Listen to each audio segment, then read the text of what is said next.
Hello, this is an open letter to the psychologist in charge of my student, Patrick John Coleman. You may know me as the one that he refers to as his guru. I am a Jnana guru. I was given Shaktipat initiation by Guru Maya Shidvalasananda of the Siddha Yoga Order. He has told me about your conversations, and I understand your doubts, concerns, and confusions about psychology and mental health and what is mentally healthy and what is not. I am not a psychologist. I am a psychological philosopher. And I wanted to make that clear at the beginning. Now, it's impossible for me to do this without including some of my own philosophic calculus. The problem with modern psychology is the tacit comparison set. Patrick was telling me that modern psychology started in Bethlehem when a bunch of people that didn't fit into society were thrown into a facility to be studied, and that is where the word Bedlam comes from. The problem is that psychology is comparing the strange person to the normal person. Psychology is unconscious of how it is tacitly editing its consideration set. Psychology didn't start in Bethlehem. It started in India and Nepal with the wandering philosophers that wandered out of India. Shiva's Trishela, or trident, became the Hebrew letter Shin and then the Greek letter Psi. This history is recorded in Proto-Indo-European. At one point in time, philosophy, the love of Sophia, or wisdom, and psychology, the science of soul, were one and the same. Psyche, as in Eros and Psyche, was interchangeable with Sophia.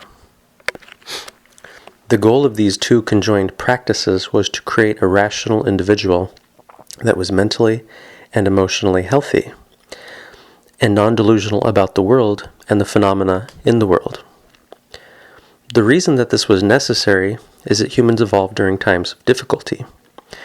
Where life is easy, feminine values and judgments are dominant, and where life is hard, masculine values dominate. Survival in the United States has been easy for a long time, and that is part of the problem. That is why we have forgotten. We don't rely on our relationships for survival anymore, which is why people are psychopathic in relationship, undermining each other, backstabbing, lying, being passive-aggressive or emotionally abusive in relationship. Relationships are disposable nowadays. It's not like in ancient Sparta, where the guy that works the plantation next to yours stood next to you in the phalanx and voted with you in the Senate. Modern society or civilization is not a natural environment, but an artificial one. We always have to take into account the environment because it is the playing field. The rational person is not defined in a vacuum because humans do not live in a vacuum. We are defined by our behavior in an environment and by how we relate to the phenomena in that environment. Now, returning to the concept of Bethlehem and Bedlam. There was some research done on rats a long time ago that became the inspiration for a movie called The Secret of NIMH. I will try to do some research and include a link when I upload this podcast. In this experiment, they took rats and they put them in an enriched environment. Now, they don't use the term enriched environment to describe that anymore because the term has taken on a positive connotation. But essentially, they put the rats into much closer proximity to one another than rats would choose to live in a state of nature. Because of their lack of personal space, the rats stimulated refractory states in one another and began manifesting psychological abnormalities.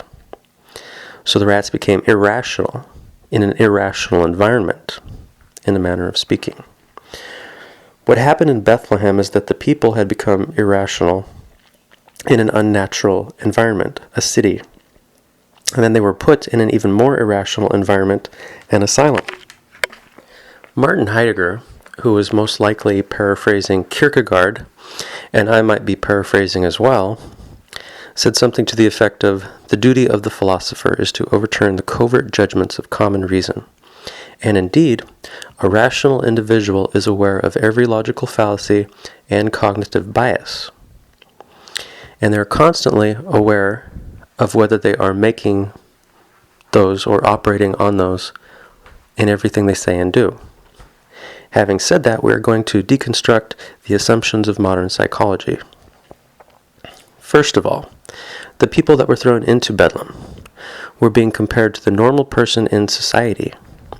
The correct comparison set would be to compare them to the rational individual, taking into account the environment and a teleology of events. Psychologists feel the need to protect society from the abnormal, not realizing how this predisposes them to the normative bias, which says that which is normal is good and correct. It also exposes them to creeping normalcy, the possibility that the society itself is becoming insane. Due to the acquisitively mimetic nature of human beings, they copy whatever behavior they see being rewarded, which means if only psychopathic behaviors are being rewarded, society will become psychopathic. Second, the category not normal by society's standards could include people suffering from post-traumatic stress disorder.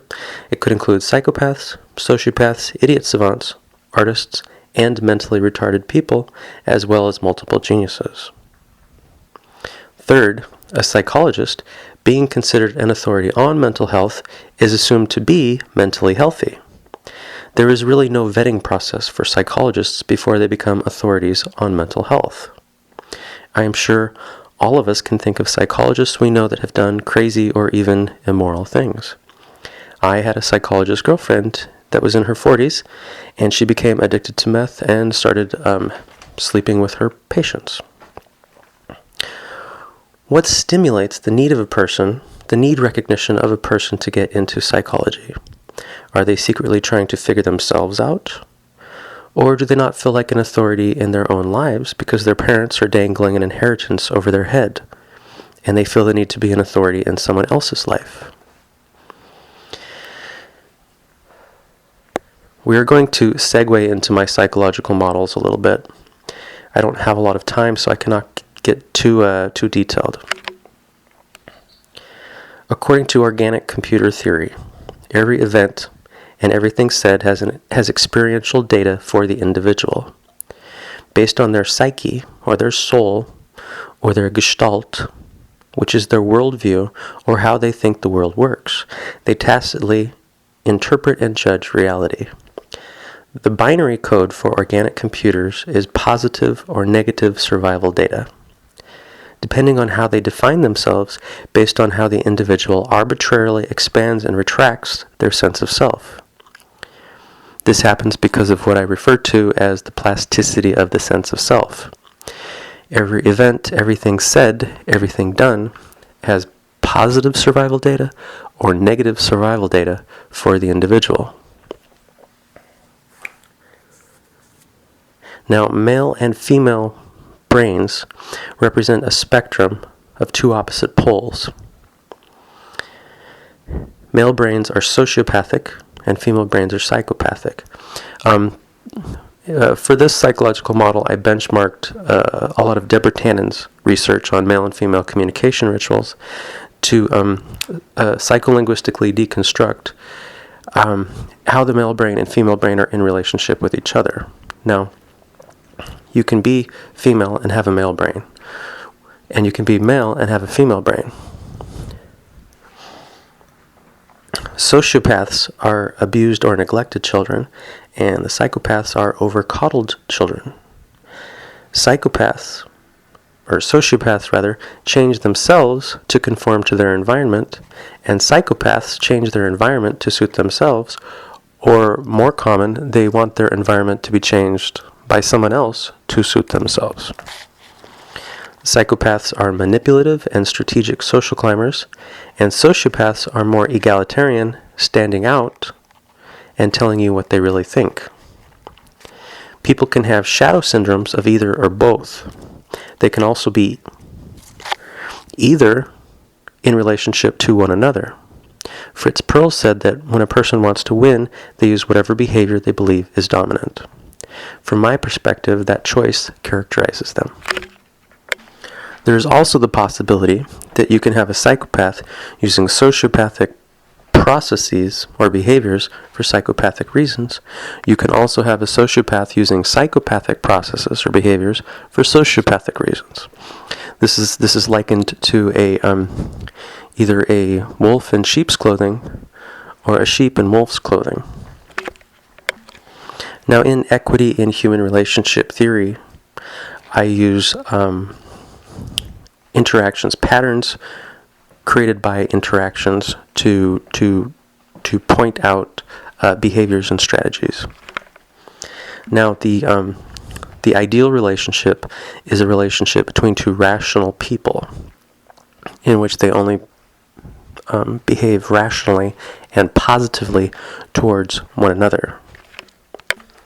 Now, the second, less ideal relationship is a relationship of enabling, which is between a psychopath and a corrupt moral authority or a corrupt feminine authority, in which one person behaves negatively towards the other and the other person behaves positively towards that person. This is the enabling of a psychopath, and it's a lopsided relationship. In my psychological models, we refer to the father figure as superego or reason, the mother figure as ego or moral authority in the form of mercy and charity, oftentimes for somebody that doesn't deserve it. And then we have the child, which is the id, which is the psychopath. Now, the final pattern that we see in this relationship is what I call the battle of attrition, which is when both people are relating negatively to one another, and that ends in that relationship ends when one or both parties run out of resources, or one of them dies or leaves the relationship. Now, the first relationship that we talked about, the ideal relationship, is a rational and positive relationship between two rational people in which they only behave rationally and or positively towards one another. And what we find when we think about this is that if you stay in this kind of relationship, you grow in every possible way. This is a philosophical relationship. This is the relationship of soul perfection. And it's the relationship of everything. It's the relationship of mutual increase, in which you become smarter, stronger, more spiritual, and richer. And what's fascinating is that if you use this kind of philosophical relationship, people that are not engaged in that same type of relationship will fail in their relationships, and your relationship will succeed and rise above those relationships, not based on any sabotage and negativity towards the other relationships, but based on the fact that the other people are not relating positively and rationally towards each other, and are therefore sabotaging themselves. I'm going to close this out here because I'm running out of bandwidth for me to upload this to my YouTube account. Thank you for tuning in. Thank you for listening. And have a good day.